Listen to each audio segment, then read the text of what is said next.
మరి ఇంతసేపు మాట్లాడిన పిల్లలందరూ కూడా మీకు అనేక విషయాలు చెప్పారు. మరి మన ప్రభుత్వం మీకు ఏ విధంగా అన్ని సౌకర్యాలను కల్పిస్తుంది మనం రెగ్యులర్గా చేస్తాం. ఈసారి 6వ తారీఖు నుంచి 6th జూన్ నుంచి 19th జూన్ వరకు వివిధ కార్యక్రమాలన్నీ కూడా మనం టేకప్ చేయడం జరిగింది.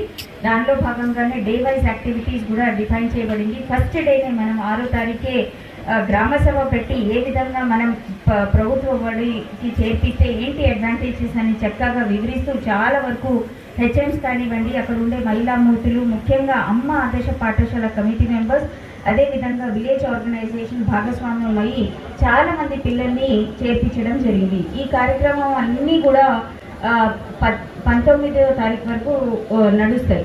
దీనిలో భాగంగానే నాకు తెలిసి నేను కూడా సర్వీసెస్లో 13 years నుంచి ఉన్నాను. సో ఫస్ట్ టైం నేను పిఓఎస్ఎస్ఏగా కూడా 3-4 years చేయడం జరిగింది. కానీ ఫస్ట్ టైం ఐ థింక్ గౌరవ సీఎం గారి ఆలోచన విధానం మేరకు మనం first day academic year that is 12th జూన్కి మన టెక్స్ట్ బుక్స్, నోట్ బుక్స్ మరియు గిఫ్ట్లు అన్నీ కూడా యూనిఫామ్లు సరఫరా చేయడం అనేది ఫస్ట్ టైం మనం చేయడం జరిగింది. సో సార్, ఈ రాష్ట్రంలో జగిత్యాల జిల్లా మొదటి స్థానంలో ఉండాలని చెప్పి నేను ఆశిస్తున్నాను.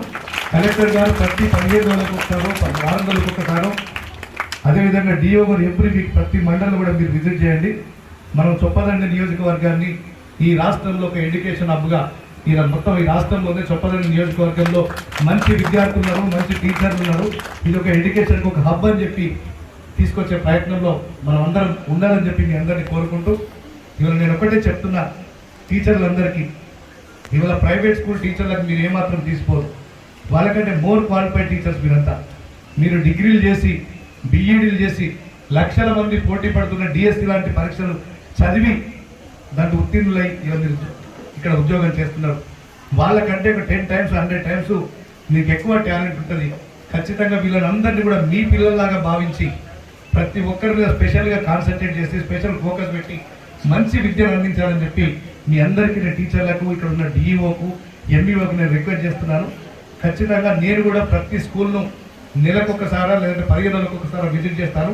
ఎట్టి పరిస్థితుల్లో కూడా మీరు ఎవరైనా ఇగ్నోర్ చేసి అనవసరంగా ఫోకస్ పెట్టకపోతే మంత్రి గారు కలిసి 2000 కోట్ల రూపాయలు కూడా విడుదల చేయడం జరిగింది. ఇలా ప్రతి ప్రభుత్వ పాఠశాలలో ఇలా ఇన్నోవేషన్ పేరు మీద, మరీ ముఖ్యంగా మన జగిత్యాల జిల్లాలో మన కలెక్టర్ యాస్మిన్ బాషా గారు ప్రత్యేక చొరవ చూపి, ఇలా కలెక్టర్ గారు నిజంగా ఈ జిల్లాకి రావడం నిజంగా విద్యార్థులందరూ కూడా అదృష్టం చేసుకున్నట్టు.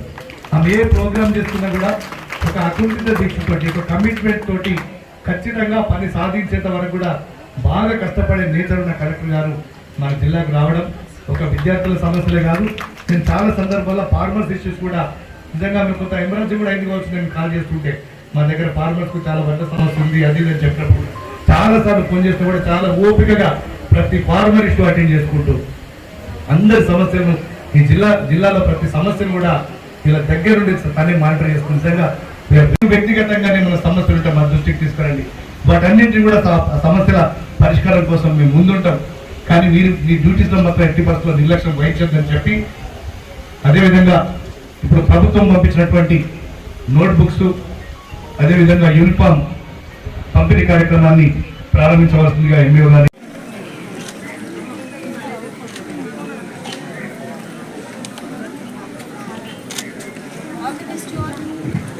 ఇప్పుడు గౌరవ తహసీల్దార్ గారు మేడం కలెక్టర్ గారికి ఈయన శాల్వా